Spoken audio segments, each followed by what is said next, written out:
You ask Tiger to solve. This deals with linear equations with one unknown. The final result is x equals 4/3. Let's solve it step by step.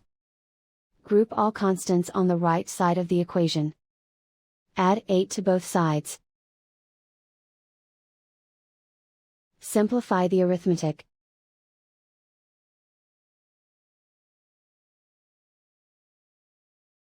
Isolate the x. Divide both sides by 6. Simplify the fraction. Find the greatest common factor of the numerator and denominator. Factor out and cancel the greatest common factor.